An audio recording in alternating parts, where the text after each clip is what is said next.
You're watching Celtic Fans TV and we're less than 150, yes, less than 150 subscribers away for 38,000.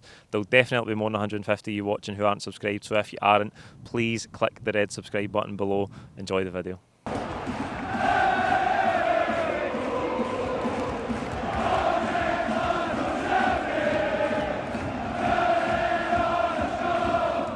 Good afternoon, folks. Welcome back to Celtic Fans TV. We're here at Rugby Park after Kilmarnock 1, Celtic 4. I've got Martin with me to go over it.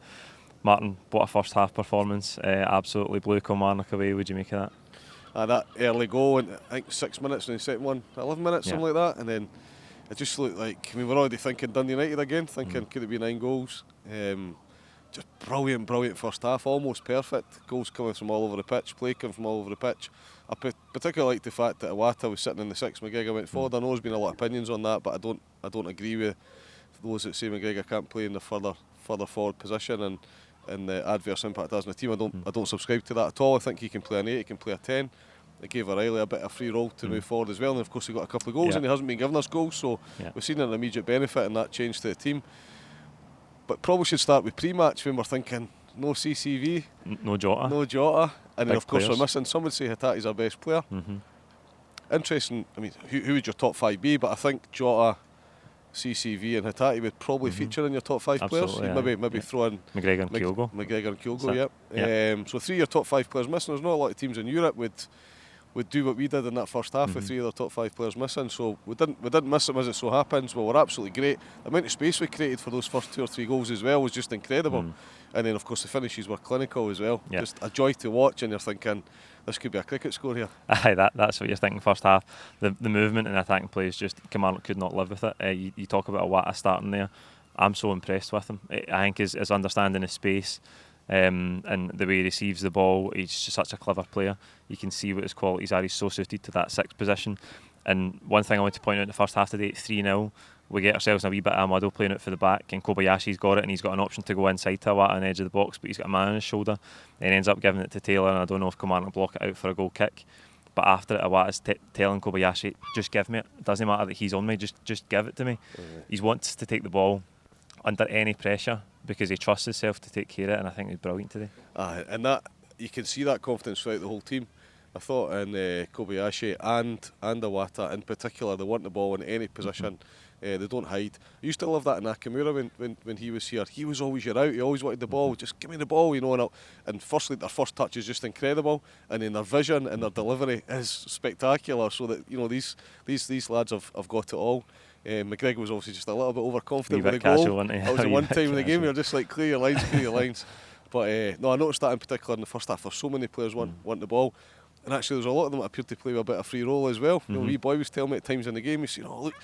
In fact, I remember probably the classic one out the whole lot was when Kyogo came back and made a tackle in the 18-yard box. In the right back position. But Taylor's playing at the other side of the pitch in an offensive position, and just because they're all covering for each other and all busy players. And I've talked about this a lot this season and last season. We're so unpredictable. I think one of the stats that really impressed me when I was looking up last night was, I think it's the last 12 domestic games, we've got 15 different scorers, 37 goals. It's probably more than that now, actually. It's probably 12 domestic games, 41 goals and 15 different scorers. And I thought today, towards the end of the game, Starfelt's only first 11, other than Hart that's not scored. And then I thought, I was going to get a goal there. So the goals are coming from all over the pitch, and that's because players are covering for each other, and you can't predict. And to your point around Iwata, towards the end of the game he looked incredibly lively, and he was getting forward. He was playing the 10 position. Yeah, it was good for him to get 90 minutes as well under his belt, because he hasn't played too much since he came in. You talk about Kyogo's work rate there in terms of tracking back in the right back position with that one late in the first half, but the first goal that breaks the deadlock for us is all about him reading the play again, because it's a bad back pass into the Kilmarnock centre half, but he's on it. And he takes it round him, and you think he's cutting back to look for a cutback, but on his left foot finishes it. I know he goes on to miss the penalty, and for all I love him, I don't think he strikes me as a penalty taker. And he hits the post with it, but 29 goals for the season. And again, he's so alive all the time, and that first goal epitomised it, didn't it? I think you've summed that up beautifully. And again, my son said it to me at the game. He said 99 times out of 100 players, regardless of what player you are, so he's taken a great first touch, he's found space, and you're thinking he's just going to, his distribution needs to be good, and who's he going to set up? But he didn't. He made it look easy as well. Just smashed it in. Really looking forward to watching that goal again. But it was just clinical Kyogo, so confident, and his technique's just absolutely absolutely astounding. Good to, as you say, for O'Reilly to get 2 goals. Great finishes as well. Love the second one. The record is, we're closing in on it now, 102 goals. That's us over the 100 mark today. And as you say, you thought it could have been, might get 106 in that first half, but it wasn't to be. Just incredible numbers the team's putting up. It's a goal scored. The goals, I wrote down a couple of stats, so I'll not remember them all, but so the goal scored, first of all, 106 Brendan Rodgers got, 106 points, 106 goals. His goal difference was 81, I think. We're already close to that, so we're up at 102, which is one better than the Lisbon Lions, which is incredible. I know they Not achieved bad. a lot more than we've achieved, but it's hard to compare yourself to the Lisbon Lions. But goal scored in the league campaign, we've exceeded that. We will beat the 106. We've got 6 games to go.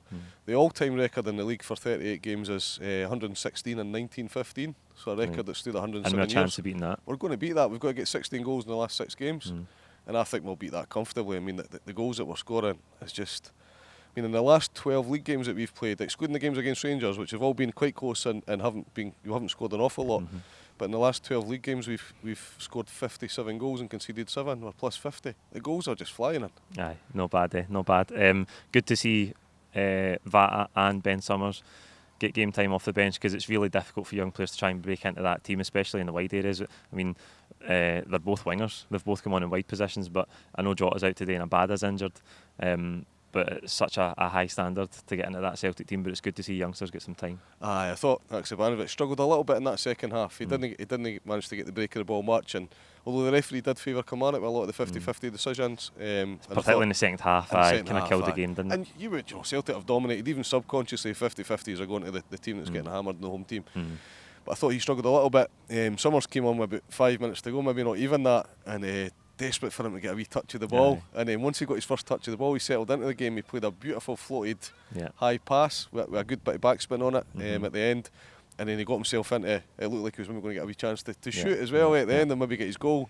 I was desperate for him to get his goal and he was unlucky. But he didn't get much game time. Vata got a bit more game time and didn't really get much. Lovely low cross for O, who might have scored. He put it in the side net, but again, a nice early cross. I thought O could have got a couple of that one, and there was one later on as well. I'd probably left it for his left foot and finished it. But second half was a bit flat, but you're going to expect that, and he made a lot of changes. And I think we finished the game with Starfelt, Hart, Taylor and Johnson. I think that was really our only 4 out the starting 11. So he has, that's our reserve team he's finished with, really. Can you pick a standout for man of the match today? You would want me to say Kyogo, because I know you absolutely love him. Can you give him it for the missed penalty? I don't think. No, even me. We're talking before we came on air, do not compare him to Henrik Larsson yet. He's got another 2 or 3 years yet. He's scoring 50 goals a season. But we all love him, but I don't think it's him today. I enjoyed watching Iwata. We were again talking earlier about how lively he was throughout the game. He was involved in absolutely everything. I thought Kobayashi was good as well. I thought from very early on, you're talking about taking the ball in tight positions in the box and his distribution. I thought he was excellent. We didn't really miss CCV with him today, but I probably would give it to Iwata. I really enjoyed watching him today. I thought he embraced that number 6 position. Callum McGregor plays it so well, but we didn't miss McGregor in that position today at all, did we? No, absolutely. It's Iwata for me as well. There you go. That's it for this video. The Hoops are closing in on another league title. Only 7 points required. Like this video, comment with your own thoughts on today's game below, and don't forget to subscribe if you haven't already. We'll see you next week for the build up to Motherwell. Cheers.